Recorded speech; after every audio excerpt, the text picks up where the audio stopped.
Hello there, Mad Mike here, and welcome back to the channel. And today we are going to be talking about the Black Widow trailer that just dropped this morning. And this is the first trailer we've gotten for this. They call it a teaser, but it's a little over 2 minutes, so it's pretty much a full trailer.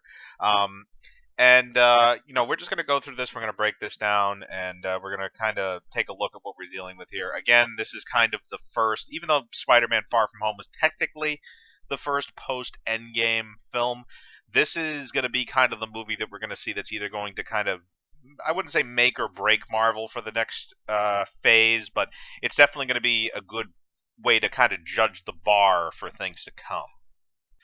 And so let's just dive right into it. And we go into the trailer, and the first shot that we see is actually a wide shot of, I believe it's Moscow, because again, I think a lot of this movie is supposed to take place in Russia. And then we go through kind of a little bit of a catch up with Black Widow. You know, they go through like stuff. We see stuff from Avengers. We see stuff from a little bit after that. I think we see some stuff from Civil War in there. But we basically get to kind of see her and we get some stuff from Captain America Winter Soldier as well. But we basically get to kind of see where she's been at. Now, supposedly the time frame for this is in between Civil War and Infinity War. So if that's the case, then this is, again, we're going. So Black Widow's basically in hiding, and it kind of is confirmed with this trailer because then we start going into this monologue, and eventually Thaddeus Ross comes up, who's played by William Hurt. We do see him for a little snippet in the trailer as well. It's not just a voiceover, and they basically confirm that you had to leave in a hurry. What's going on? Because she was originally on Iron Man's pro superhero registration or Sokovia Accords side, but she betrayed him and let Captain America take the ship to go and stop Baron Zemo.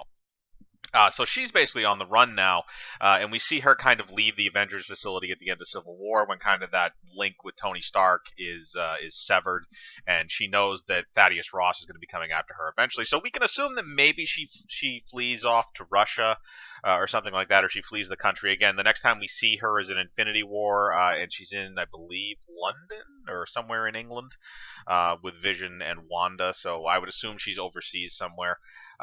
And then we go into this little kind of action scene where it's her and I believe it's Yelena Belova, and we get introduced to kind of the background of Black Widow, because really all we know is that she's kind of a super spy. We know a little bit about what her past is, kind of some stuff from Avengers Age of Ultron, some stuff from Captain America the Winter Soldier, some stuff from Civil War. So we know a little bit about her background, but they've never really delved into it. So we have a little action scene with her and Yelena. They kind of refer to each other as sisters. Again, the Black Widow program in this seems to be kind of there's multiple Black Widows. There's not just one. We've only really met one. We've met Scarlett Johansson, but there's more of them. And we see kind of a recruit thing again in Age of Ultron and in some other iterations in the MCU. But this is the first time we've really delved into it. We also meet Rachel Weisz, who plays Melina Vostokov, who is another Black Widow. And then we have David Harbour in this, who's the Red Guardian, who's kind of like a Russian, like, Captain America type looking thing. He has a very Captain America-esque costume. Now, I'm not sure what his actual powers are, but he does look kind of interesting. He seems kind of funny. But we go through kind of this montage. We see Natasha's doing this stuff, and then she basically brings all these people together, and they say, yeah, we have to go back to where it started. We have to stop them. And this seems kind of like maybe they're trying to relaunch the Black Widow program, and that's what is the catalyst for all of these ex-Black Widows and Red Guardian coming together. They refer to each other as a family, so again, it's kind of goes back to that idea, because the opening monologue does talk about family. It's the line that Black Widow has at the beginning of Avengers Endgame. So we go into this and we see there's a few little action scenes that are sprinkled throughout the trailer. We have this one that looks like a skydiving scene. We have a few different costume iterations that she's wearing. There's one armored costume that we see midway through the trailer that's black. We see her also in a white costume. And we do get a couple glimpses at the main villain, who is supposed to be Taskmaster. And I will say this, the Taskmaster that they have uh, put in this, he looks more like the guy from Crisis. If anybody remembers that video game, he looks a lot like that. He doesn't really look like the Taskmaster from the comic books, which is kind of sad because Taskmaster kind of has a cool look. He has the skull mask and the white hood and stuff like that, and he does kind of keep that kind of armored black costume. And the other thing is we don't really see him with any weapon. We see him in one hand-to-hand fight with David Harbour, and then that's the second time. And then the first time we see him with a bow, which is actually kind of interesting because again, Taskmaster's whole thing is that he can copy people's combat styles. And basically, he can counter them, and that's his whole thing, is that he's able to copy all of your movements and what you're doing. And maybe he copied Hawkeye at some point, and that's why he's able to shoot a bow like that. That might be the reasoning behind it. But it is interesting to see. Again, I'm not really too high on the new design for him, unless maybe they change that at some point during the film. That would be kind of good. Or if he survives the film, maybe he'll pop up again in the more classic type of looking gear.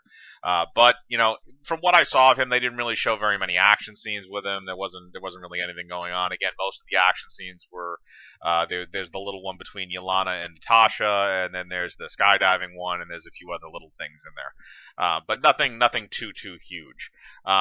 And aside from that, I wouldn't say the trailer gave away too much. I think it gave away just enough. It doesn't give away a lot. It shows you who the main players in this is. It kind of establishes a timeline. I think they'll probably do that more concisely with the actual film, since we know that she does not survive Avengers Endgame, so we can assume that this is before that anyway. But I believe they did come out in a press conference and state that this is between Civil War and Infinity War.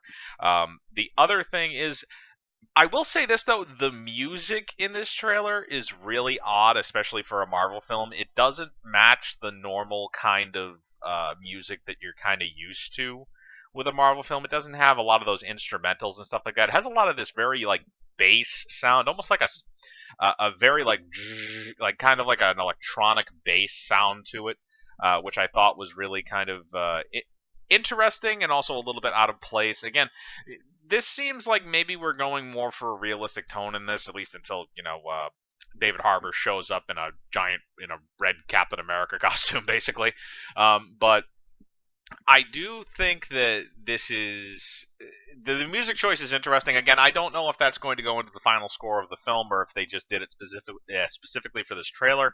It could be either or, but it would be interesting to see what the full score is. Because again, usually the Marvel scores are fairly like grandiose. This seems very minimalist, and I don't know who is doing the music for this. But it would be very interesting to see if that kind of carries over. As far as the trailer itself, I don't think it was bad, but I don't think there was anything there that wowed me. It's nothing that I haven't seen before.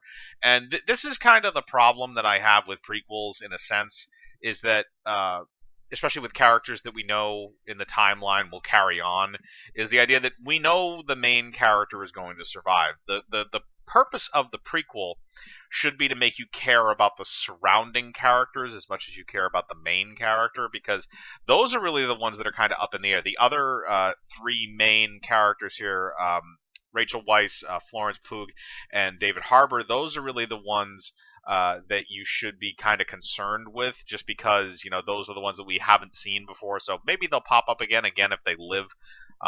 But it would be very, very interesting to see what goes on in this film from that perspective, and if any of these characters wind up being kind of standouts. Again, I don't really expect this film to do gangbusters when it comes out, even though it is in the main part of the summer movie season that's coming out in May of next year. But as usual, I have linked the trailer below if you would like to watch it.